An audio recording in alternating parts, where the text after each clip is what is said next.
Waahilli jiruuf jireenya gorsaaf yaadachiisni keenya magantaa guyyaa jabeenya quraana booharri keenya. Waahilli jiruuf jireenya gorsaa yaadachiisni keenya magantaa guyyaa jabeenya quraana booharri keenya. Qalamni qalbii midhaanii miti mijuu ikhlaasaa qarruu tawhiidaati.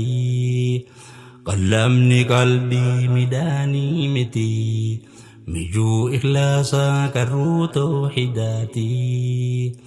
Dhandhama quraanaa dhandhamsiifnu qalbii arraafnu tasgabbii borullee nuuf wabii. Dhandhama quraanaa dhandhamsiifnu qalbii arraafnu tasgabbii borullee nuuf wabii.